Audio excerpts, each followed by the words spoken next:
네, 여러분 사랑하며 축복합니다. 네, 수요예배. 어유, 집사님도 오셨어요. 감사해요. 네, 우리 주님 앞에 나오신 여러분들, 네, 또 오늘 말씀을 주님이 무엇을 주시는지를 또 생각하시면서 또 들으시는 은혜의 시간 되시기를 축복합니다. 네, 잠깐 기도하겠습니다. 본문 읽었죠? 네, 기도합니다. 좋으신 하나님, 우리는 우리가 얼마나 죄인인지를 늘 생각하고 주 예수 밖에는 살 길이 없다는 것을 느껴야 하는데 우리는 그것을 꺼리낌으로 나타나고 되도록이면 피하려고 하는 그런 모습들이 있습니다. 그러나 우리가 우리 구원 예수 그리스도 앞에 담대히 나아가는 그 믿음의 사람들이 될 수 있도록 오늘도 말씀을 사용해 주시옵소서. 말씀이 도대체 무엇을 말하고 있는지, 나는 제대로 믿고 있는지 하나님 이 시간에 깨달을 수 있도록 성령님, 저 부족한 죄종에게 지혜와 계시의 영을 주시고 말씀을 잘 풀 수 있도록 주님 은혜를 내려 주시옵소서. 이 시간 예배를 방해한 악한 영은 예수의 이름으로 명하노니 떠나가라. 역사하시고 주님 홀로 영광받아 주시옵소서. 감사를 드리며 예수 그리스도의 이름으로 기도합니다. 아멘. 네, 오늘 여기 완수성도님이 안 왔어요. 제가 아까 성경도도 시간에 오늘 완수성도님이 질문한 거 답한다고 그랬는데 안 와버렸네요. 네, 완수성도님이 아니 사진 완성도님이 얼마 전에 제게 그러더라고요. 목사님 왜 하나님은 좀 지킬 수 있는 말씀 좀 주시지. 좀 도둑질도 조금만 해라.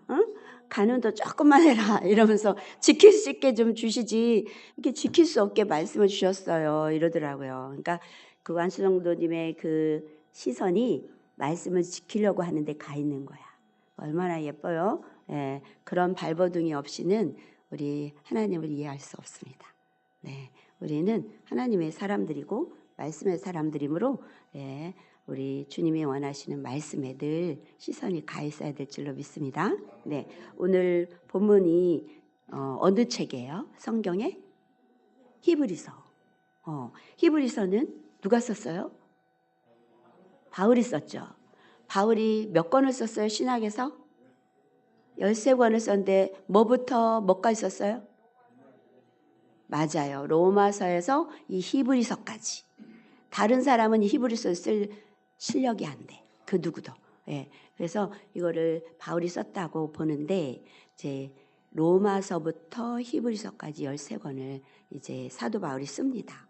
근데 히브리서의 주제가 아들 이야기예요. 아들. 아들이 누구예요? 예수님. 예수님 이야기예요. 예수님도 모든 성경이 나에 관한 거라고 말씀하셨지만 예수님에 관한 이야기예요. 이 사도 바울이 이 성경 히브리서 보면 전부 구약을 예수님으로 해석해놔요.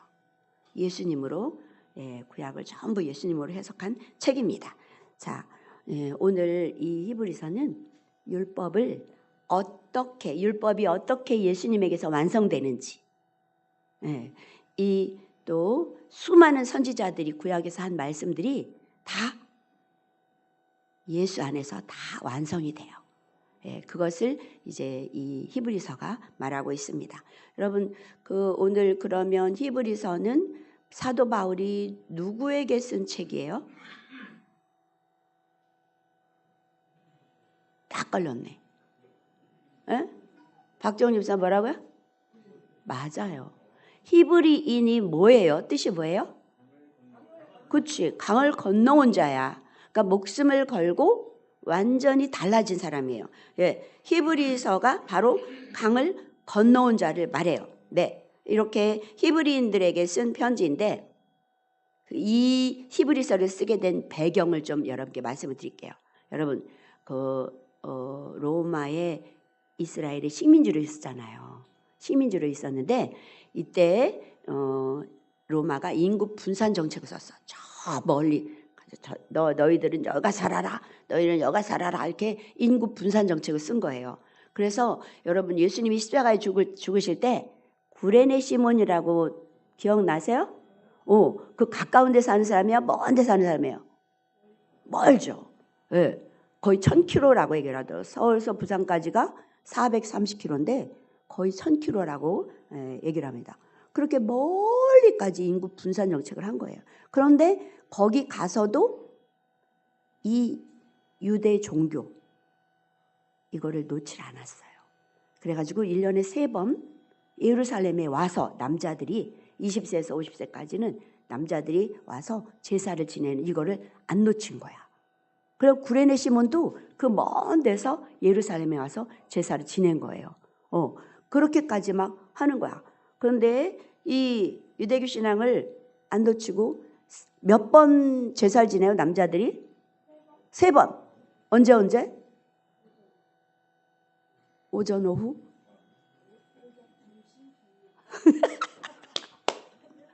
오전, 점심, 저녁.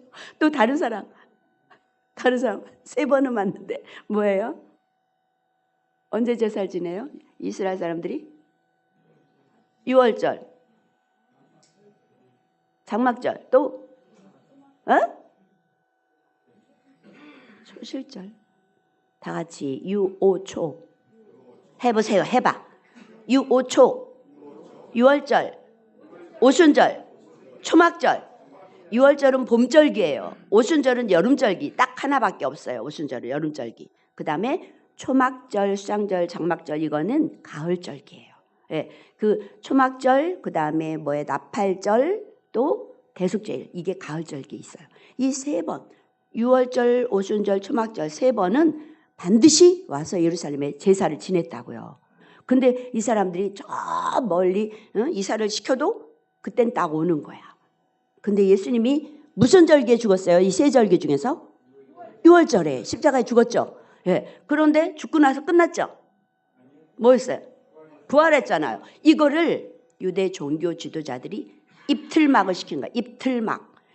이 로마 군사들을 돈으로 매수해가지고 이거 시킨 거예요. 그래서 6월절에 십자가에 죽고 부활하신 예수님의 이야기가 조금 줄어드나 한 거야. 근데 이제 오순절이 됐어요. 오순절에 다시 와서 제사를 지내는 거예요. 사람들이 와서. 근데 오순절에 왔는데 뭐가 임했어요? 성령이 오니까 무슨 일이 일어났어요? 방언이 터지고 안진뱅이가 일어나고 막 이런 일이 일어나는 거야. 그러니까 사람들이 전부 어떻게 누구한테 시선을 가요? 제자들에게. 예, 유대 종교 지도자들이 볼 때는 좋은 일이에요, 나쁜 일이에요? 이걸 막고 싶은데 큰일 났어. 그래갖고 막 천하 각국에서 이제 이 오순절에 제사 지내러 온 사람들이 다 있는데 이런 일이 막 벌어진 거예요. 그래가지고 초비상이 걸린 거야. 그런데 게다가 베드로가 뭘 하냐면 설교를 하는데 성령 충만을 입어가지고 뭐라 설교하냐면 이 너희들이 죽인 예수를 하나님이 주와 그리스도 삼으셨다 막 이런 거야. 그러니까 완전히 사람들이 이 기가 막힌 그 기적도 일어나고 방언에다가 막 여러 가지 일어나면서 이런 말을 들으니까 어떻게 되겠어요? 수많은 사람들이 막 개종을 하는 거야. 예수 부활했다고 막 이게 막 더 커지는 거야. 입틀 막 했는데 이게 더 커지는 거야. 그래가지고 베드로가 죽으려고 환장한 거지. 왜냐하면은 예수님 십자가에 죽을 때는 도망갔잖아요. 근데 성령이 딱 오니까 죽일 테면 죽여라 하면서 막 예수님이 주와 그리스도라고 막 선포하는 거예요. 그러고 나니까 이제 완전히 예수 신드롬이 다시 일어나는 거야. 예수 신드롬이 막 일어나는 거야. 그러니까는 유대 종교 지도자들에게 비상이 딱 걸린 거예요. 비상이 걸려가지고 로마 권력을 힘입어서 같이 공권력을 동원해가지고 스데반을 공개 처형해요. 공개적으로 죽여버려요. 공개 처형. 스데반을 공개 처형하고 또 무슨 일이 있어요? 딱 걸렸다 하면 재산, 가산을 정물 다 빼서 그리고 옥에 넣든지 죽이든지. 그러니까는 예수 믿겠다고 한 사람들이 어떻게 해요? 거기 살 수 있어요, 없어요? 도망가요. 막 도망가면서도 예수를 전하는 거야. 그리고 갈 데가 없으니까 땅굴로 들어가.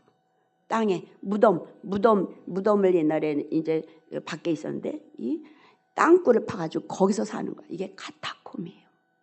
카타콤 신앙이 몇백 년 동안 계속되는 거야. 이게 유대의 역사예요, 여러분. 예. 사도 바울이 이렇게 예수 믿다가, 아니 유대교를 믿다가, 사도 바울의 원래 종교가 뭐라고요? 원래 종교가 유대교인데 예수님이 다메섹 도상에서 딱 만나고 난 뒤에는 예수교로 딱 바뀌어요. 예. 바뀌어가지고는 개종한 거야. 유대교에서 기독교로 개종한 사람이, 대표적인 사람이 사도 바울이에요. 예. 이 사도 바울을 그러니까 유대교 사람들이 좋아하겠죠. 뭐라 그래요? 배신자라지, 배신자. 요즘 막 정치권에서도 막 배신자 말이 유행하던데, 배신자 하면서 막 죽이려고 40명이 굶으면서 밥도 안 먹어. 40여 명이 밥도 안 먹으면서 예수 죽이려고 쫓아다녀요. 그런 고난을 당해요. 이 얼마나 고난을 당했냐면 고린도후서 11장 24절에서 27절 보면은 강의 위험, 강도의 위험, 동족의 위험, 태장으로 5번 맞고 40대에서 한 대 감한 거를 몇 번 맞고, 자지도 못하고 굶고 굶주리고 춥고 헐벗고, 이런 고생을 사도 바울이 하는 거예요. 그러니까 종교를 바꾼 대가를 톡톡히 치르는 거야. 그런데 사도 바울은 이걸 다시 되돌아갈 수 있어, 없어? 없지요. 못 가죠. 네, 다시 못 가.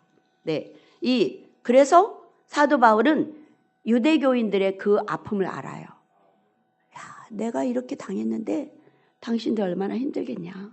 그래서 유대교 믿다가 기독교로 믿은 사람들의 그 힘듦을 알아요. 알아가지고는 어떻게 해요?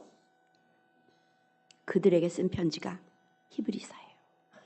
니들이 되돌려 가려고 하는 유대교는 허당이다. 예수님이 진짜다. 이거를 히브리서에 쓴 거예요. 니들이 믿었던 구약의 유대교는 가짜야. 예, 이것이 완성된 게 예수 그리스도교다. 이거를 쓴 게 히브리서예요. 아시겠죠? 저희 히브리서에 대한 얘기를 많이 했는데 이거는 중요하기 때문이에요. 자, 오늘 본문 1절 보면은 히브리서 4장 1절에 보면은 구원은 안식으로의 초대래. 구원받는 거는 안식으로의 초대래요. 여러분, 그러면서 뭐라 그러냐면 구원받기를 힘쓰라잖아. 안식에 들어가기를 힘쓰래잖아. 여러분, 지금 히브리인들이 저기 보세요. 안식에 들어가기를 힘쓰래요. 지금 유대인들이 가나안 땅에 있어요. 가나안 땅은 어디를 의미해요? 천국을 의미하잖아요. 그런데 어떻게 안식에 들어가기를 또 힘쓰라는 거야. 그러면 이 가나안 땅은 진짜야, 가짜야? 가짜죠. 진짜는 어디에 있다는 거예요? 하늘에 있어요. 하늘에. 아브라함도 창세기에 보면은 하늘에 한 성을 보여줘요. 하나님 여호와가 보여주시면서 네가 너에게 줄 땅이다 이랬어요. 근데 아브라함이 그걸 믿었어요. 하늘에 있는 그 성, 그 땅을 하나님이 주신다니까 믿었어요. 그거를 하나님께서 수많은 별과 함께 보여줬을 때 의라고 했어. 의인이라고. 예. 자, 우리 또 그래서 안식으로의 초대라는 것을 우리 알기로 원합니다. 근데 여러분, 그 안식일의 주인이 누구예요? 예수님이에요. 예. 여러분, 그러니까요, 같은 말이 너무 많아요. 구원은 예수예요. 안식도 예수예요. 또 뭐가 또 있더라? 네, 이따가 또 얘기해요. 오늘 본문에 나왔던 16장의 대제사장이 누구예요? 예수예요. 구약에 많은 대제사장들이 있었어요. 근데 그 사람들은 진짜 대제사장 예수를 예표한 사람들이고 그 사람들은 계속 죽었잖아. 근데 진짜 대제사장은 예수입니다. 자, 제가 말씀드렸던 예수와 같은 말이 뭐뭐 있었어요? 안식, 구원, 대제사장, 이게 전부 다 뭐다? 예수다. 네, 기억하면 좋겠습니다. 네, 자, 이 대제사장은 1년에 한 번 지성소에 들어가서 한 번이야, 딱 한 번. 지성소에 들어가서 짐승의 피를 가지고 법궤 위에 뭐해? 씌운 자. 씌운 자가 뭐예요? 은혜를 베푸는 자리. 은혜의 자리. 아까 우리 찬송했죠? 주의 보좌로 나갈 때 나 어떻게 나가야 할까? 누구를 힘입어 가야 돼요? 예수의 피로. 그게 바로 이 찬양과 똑같은 거예요. 네, 주님의 그 은혜의 자리에 거기에 나가서 시은자에 가서 대제사장이 보배로운 피, 양의 피, 흠없는 피를 쏟아요. 그러면 백성들의 죄가 용서된다 이거예요. 그것이 이제 오늘 본문에 말하는 대제사장이 하는 역할인데, 하나님은 먼저요. 여러분, 세상 사람들은요 칭찬을 먼저 해요. 칭찬을 먼저 하고 나중에 이제 뭘 흠이 있다든지 이럴 때 나중에 얘기해요. 근데 기독교는 어떻게 해요? 예수님 뭐라 그러세요? 회개하라 천국이 가까웠느니라. 기독교는 죄를 먼저 지적해요. 당신은 죄인입니다. 이것부터 지적해요. 그 죄를 지적하는 게 말씀이다 이거예요. 오늘 히브리서에 보면은요, 4장 한번 보겠습니다. 히브리서 4장 보면은 말씀을 누가 지적한다고요? 아니 죄를 누가 지적한다고요? 말씀이. 4장 12절 보면 4장 12절 들어주시면 좋겠습니다. 12절에 보면은 하나님의 말씀은 살았고 운동력이 있어 좌우에 날선 어떤 검보다도 예리해서 혼과 영과 및 관절과 골수를 찔러 쪼개기까지 하며 또 마음의 생각과 뜻을 감찰한대. 그러니까 우리의 속속들이 다 갈기 이렇게 파헤쳐가지고 죄를 싹 드러낸다 이거예요. 말씀이 이 역할을 한다는 거예요. 여러분, 그러니까 말씀을 읽으면 여기서 내가 사업을 성공해야 되니까 여기서 읽어가지고 사업 성공해야지. 응? 우리가 땅을 사야 되는데 여기 책을 읽어가지고 땅 사는 비결을 얻어야지. 이거 아니에요. 말씀은 그런 걸 말하는 게 아니라 내가 뭐라는 거를, 죄인이라는 거를 이 말씀을 읽을수록 깨달아져요. 그럼 말씀이 죄인이라는 것을 깨달아지면 오늘 본문에서 누구를 바라보래요? 대제사장을 바라보라는 거예요. 승천하신 하나님의 아들 대제사장, 이분을 바라보라는 거야. 죄인이 살 길은 누구를 바라보는 거예요? 구원자, 예수님 바라보는 거예요. 그래서 말씀의 역할은 죄를 드러내. 우리 여기서 뭐 암덩어리 드러내는 게 아니라 여기서 죄덩어리를 드러내. 죄를 드러내. 너 이런 일 했지? 너 저런 일 했지? 말씀을 읽을수록 거울이 돼가지고 우리의 죄가 다 드러나요. 그럼 죄가 드러나면 누구를 바라봐? 예수를 바라보는 거예요. 제가 광야에 있는 날에 그런 얘기 했잖아요. 어떤 목사님이 자꾸 음욕이 생겼대. 그래가지고는 뭐까지 했대요? 거시기를 잘랐대. 그런데도 생각이 나더래. 이건 뭐예요? 그 사람에게는 그게 제일 약점인 거야. 그러면 어떻게 해야 돼? 그러면 가서 어쩔 수 없네. 내가 할 만큼 다 했네. 거세까지 했는데도 그러니까 나는 가서 그냥 그렇게 해야 되겠네. 이러면 돼요? 안 되죠. 이걸 놓고 더 피나게 성령님의 능력을 구하면서 싸우면서 기도하라 이거예요. 그러다 넘어지면 어쩔 수 없는 거지만 그냥 나는 그래? 그럼 나는 죄 줘도 되겠네. 이건 안 된다 이 말입니다. 네, 그래서 성경은요 전부 이 지도자들의 죄를 다 드러내요. 죄를. 여러분 보세요. 사도 바울은요 자기가 율법에 흠이 없다 그랬어요. 하나님 말씀을 다 지켰다 그랬어요. 그런데 딱 예수를 만나고 나서 하는 말이 뭐예요? 나는 죄인 중에 괴수다. 점점 더 예수님과 가까이 갈수록 하는 말이 나는 죄인 중에 괴수다. 말씀이 예수잖아요. 예수님과 가까이 갈수록 나는 죄인 중에 괴수다. 이런 말을 고백하는 거예요. 그리고 또 가인은 어때요? 가인이 가인의 그 죄를 하나님이 가인의 죄를 들춰내기 위해서 아벨을 쓰신 거예요. 가인 속에 있는 미움, 그런 걸 드러내기 위해서. 그리고 다윗은 죄가 없는 줄 알았어요. 자기가 그런 줄 알았는데 그 죄를 드러내기 위해서 누굴 썼어요? 하나님께서 밧세바를 사용했어요. 밧세바를. 바리새인들이 우리는 말씀을 다 지켰어요. 우리는 지켜서 천국 갑니다. 이랬던 사람들이에요. 그런데 바리새인들의 죄를 드러내기 위해서 누구를 썼어요? 예수님. 예수님을 믿기로 쓴 거예요. 그 예수님이 십자가에 죽고 나니까 자기들이 죽인 거잖아. 살인죄를 진 거예요. 아니 율법을 잘 지켰다고 우린 죄 없다고 했던 사람들인데 없다고 하다가 딱 보니까 살인죄를 저지른 거예요. 그것도 하나님을. 이렇게 성경은요 죄를 다 까발려요. 죄 없는 사람 있어요? 없어요. 이거를 다 드러내는 게 하나님의 말씀이에요.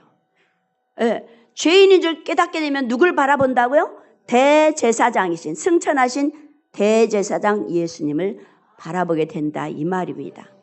이게 계속 같이 가요. 같이. 네, 뭐와 뭐가 같이 가요? 말씀과 예수님이 같이 가요. 그래서 이 말씀은 율법은 구약의 율법은 예수님께 인도하는 몽학선생이라고 한 거예요. 율법을 잘 지키다 보면 지킬 수가 없어. 바리새인들은 거짓말한 거예요. 이걸 말씀을 지킬 수 있다 없다? 못 지켜요. 그러니까 누구를 찾게 돼요? 나는 예수님 없으면 안 되는구나. 예수님을 찾게 돼요. 그래서 율법은 그리스도께 인도하는 몽학선생, 안내자. 몽학선생은 안내자를 의미합니다. 안내자다 이 말입니다. 네, 그러면 제가요 수가성 여인 있죠. 요한복음 4장에 나오는 수가성 여인이 말씀이신 예수님을 만나고 나서 어떻게 하는지 한번 보겠습니다. 예, 요한복음 4장 16절부터 20절, 24절부터 26절, 그리고 28절을 제가 얼른 보면서 말씀을 드릴게요. 예수님이 이 한낮에 물들어온 수가성 여인을 만났어요. 이 수가성 여인에게 예수님이 뭐라 그러냐면 야, 네 남편 데려와라. 그랬더니 없어요. 그래? 네 말이 맞다. 너 지금 있는 네 남편이 5 있었고 지금 살고 있는 6번째 남편도 네 남편 아니지? 그러니까 네 말이 맞아. 그랬어요. 여러분 선지자는 무슨 일을 하는 사람이 선지자예요?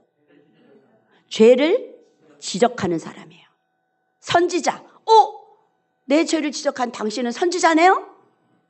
내 죄를 드러내는 당신은 선지자네요? 그러더니 이 죄를 해결할 방법으로 뭘 찾냐면 예배, 제사. 구약에서는 죄를 해결할 때 제사를 드렸어요. 예, 그러면 어디서 예배 드려요? 딱 이러는 거예요. 수가성 여인이 그럼 당신은 선지자네요? 그러면서 어디서 예배해요? 여러분 이거 연결이 됐어요? 왜 그런가 하면 자기의 죄를 드러내니까. 죄를 해결할 방법은 제사거든요. 신약의 예배, 제사 어디서 드려요? 이런 거예요. 그랬더니 예수님께서 뭐라 했냐면 신령과 진리로 예배 드리는 거야. 성령과 진리로. 그랬더니 메시아가 오시면 그렇게 할 수 있죠 하고 여자 말했어요. 그랬더니 내가 메시아야? 그러니까 그 제사 드릴 필요가 있어요 없어요? 구약 제사는 필요 없어요. 예수님이 오신 후에는 구약 제사 안 드려요. 예수님이 십자가에서 단번에 그 제사를 드렸거든요. 그 예수님을 만났어요. 그러고 나서 이 여자가 막 가가지고 내가 예수님 만났다 막 이러는 거예요. 자 보세요. 이 수가성 여인도 예수님이 말씀이신 예수님이잖아. 말씀이 곧 하나님이라고 요한복음 1장에 말하죠. 예, 이 하나님을 만나고 나니까 자기 죄가 싹 드러나가지고 그럼 어서 제사 드려요. 내 죄 해결해야 되는데 이렇게 말하는 거예요. 예수님을 만나면 뭐가 드러난다? 죄가 드러난다. 예수님은 뭐다? 말씀이다. 말씀은 죄를 다 해부하는 그런 역할을 합니다. 아시겠죠? 네. 자, 그렇다면 오늘 말씀 히브리서 4장 11부터 16절 말씀은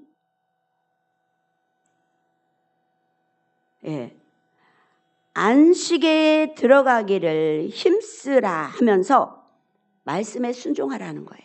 이 말씀에 순종하라는 거예요. 그러면 말씀에 순종하는 게 뭐예요? 말씀의 순종. 결국은 말씀의 끝은 뭐예요? 누굴 바라보라?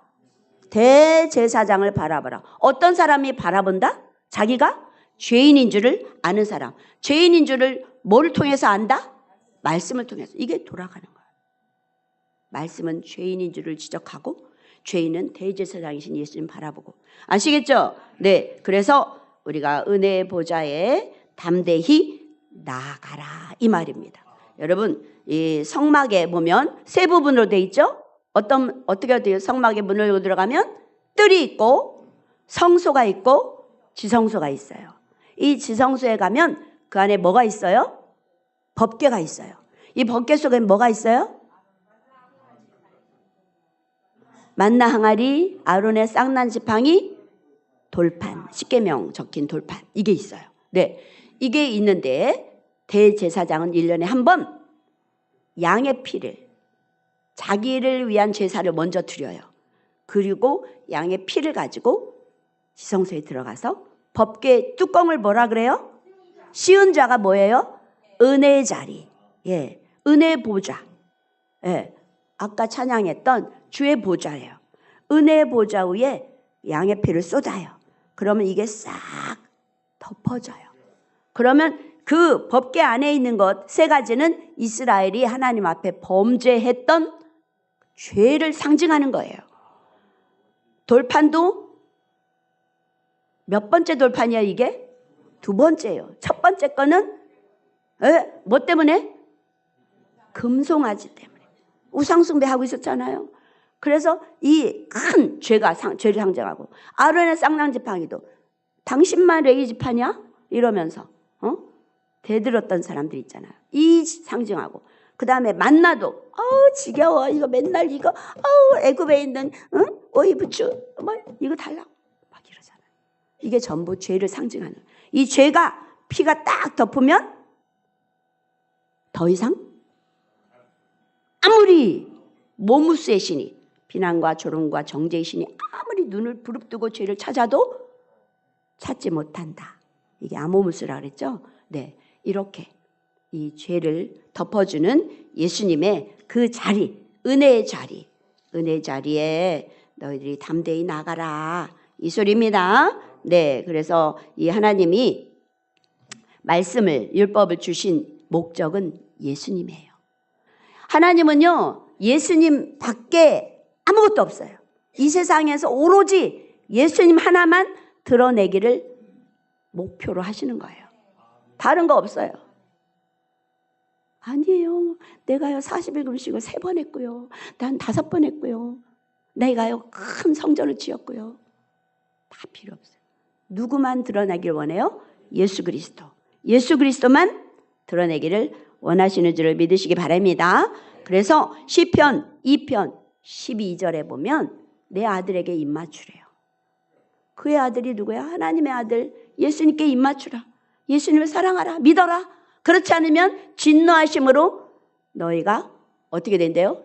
망해버린다. 그러니까 그 아들에게 입맞추라. 이거예요. 예수님이 하나님이 바라시는 건 이거 하나입니다. 하나님의 의는 예수밖에 없어요. 오직 예수예요.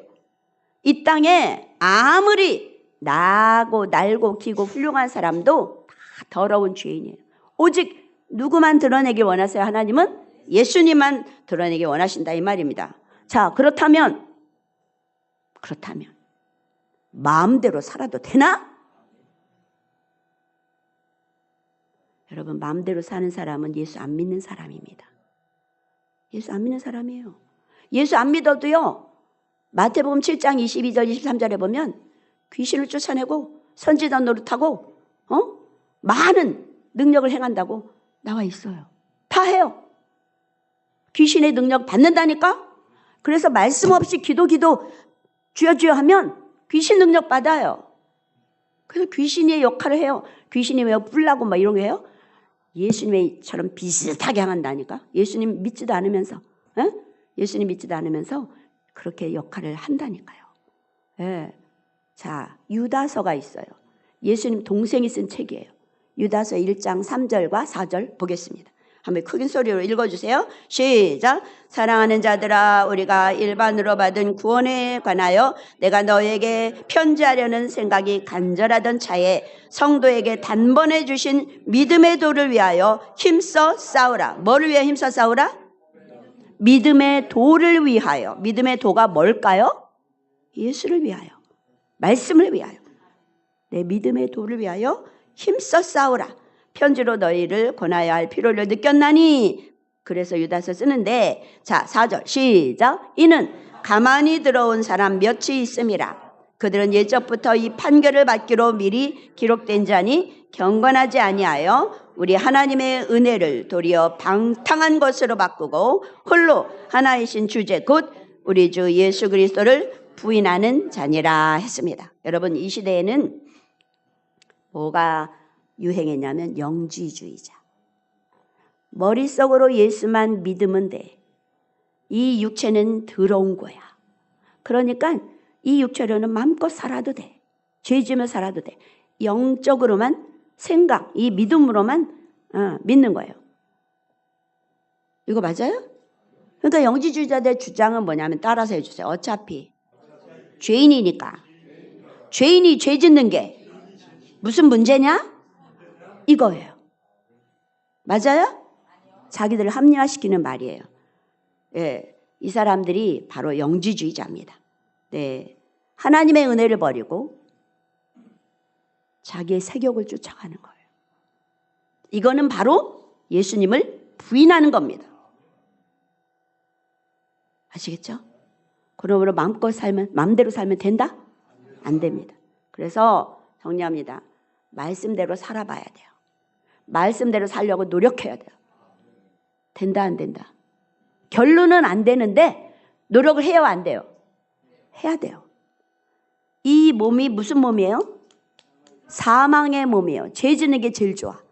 근데 하나님 말씀은 이거하고 반대야.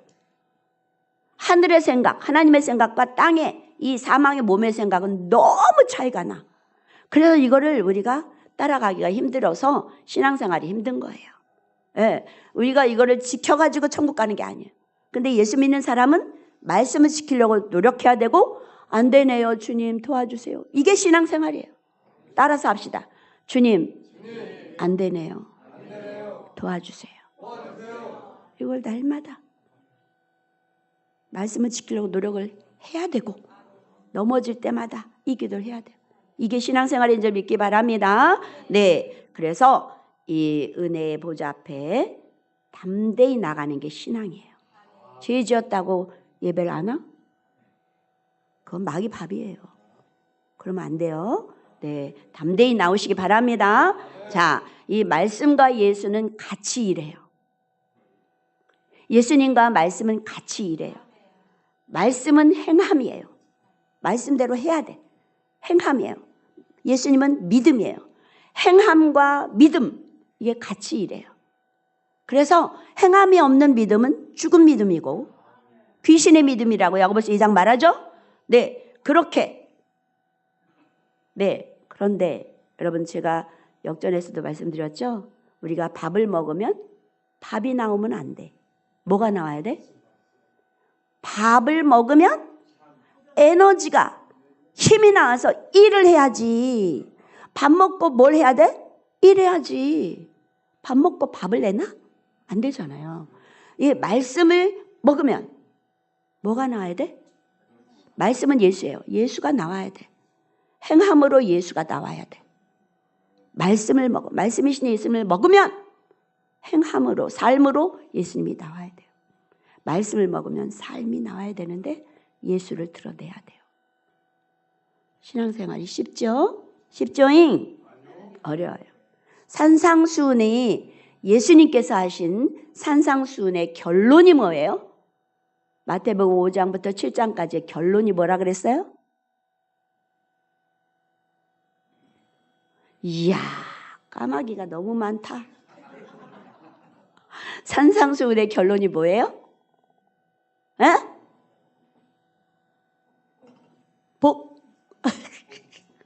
복이야? 지사님 아니야. 산상수훈 5장, 6장, 7장의 결론이 뭐예요?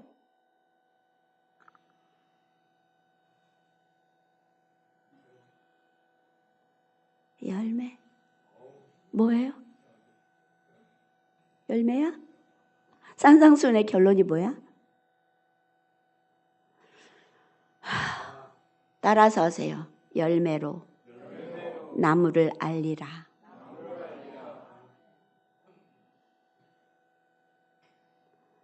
기독교는요, 이 행함으로 천국 가는 건 아닌데요. 행함이 무시돼서는 안 돼요. 열매로 나무를 안다고. 이게 산상수훈의 결론입니다. 아시겠지나? 네, 그러므로 진짜 예수 믿는 사람은 말씀을 귀히 여겨요. 말씀을 늘 묵상해요. 늘 읽어요. 그래서 따라서 하세요. 말씀과 예수를 짝으로 보라. 말씀과 예수님은 짝이에요. 그래서 말씀이 행함이잖아. 말씀대로 하는 거니까. 말씀을 버리면 뭐가 돼요? 영지주의가 돼요. 그리고 예수님을 버리면 뭐가 돼요? 율법주의가 돼요. 재밌죠? 따라서 해봅시다. 말씀을 버리면 영지주의가 되고, 이게 말씀은 행하는 거잖아. 말씀 따라 살아야 되니까. 행함이니까. 행함을 버리면 영지주의가 돼요. 그리고 예수님을 버리면 무슨 주의?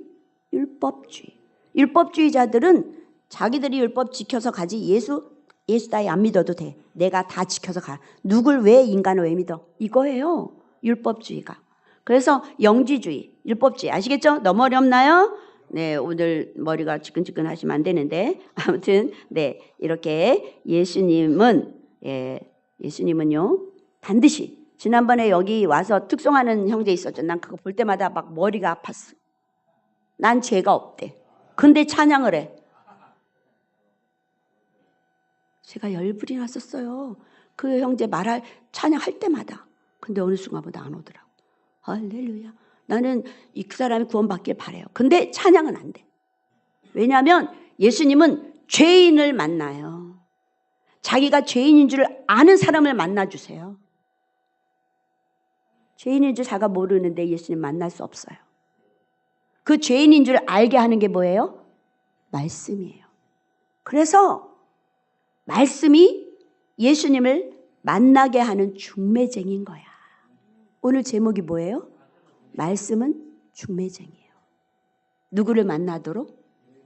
예수를 만나도록. 말씀은 뭘 깨달았게 해요? 자기가? 죄인이라는 거. 죄인만 만난다니까. 예수님은 죄인만 만나주신다니까. 의인 필요 없어. 그래? 네가 알아서 가라. 나는 죄인을 만나서 구원 준다.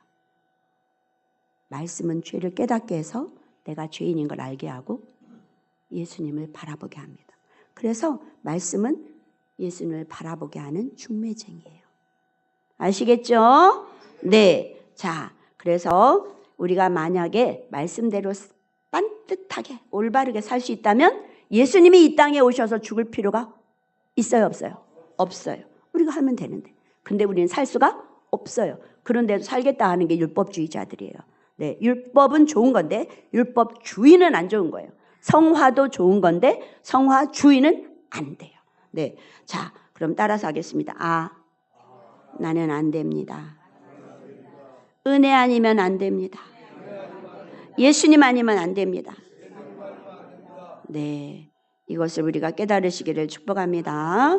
그래서 더 주님께 가까이 말씀을 대하고 예수님을 가까이 은혜의 자리 앞에 나와서 주님의 기쁨이 되시는 저와 여러분 되시기를 주의 이름으로 축원합니다. 할렐루야. 네, 오늘 오늘 말씀은 예수님과 말씀은 짝이다.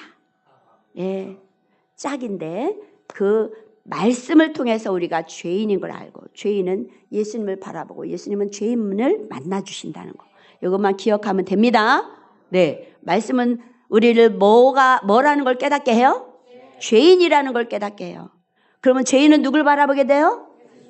대제사장이신 예수님, 승천하신 대제사장 예수를 바라보게 돼요. 그러면 예수님은 누구를 만나줘요? 죄인을 만나줘요. 그러므로 말씀은 누구를 만나게 하는 중매쟁이야? 예수님을 만나게 하는 중매쟁이에요.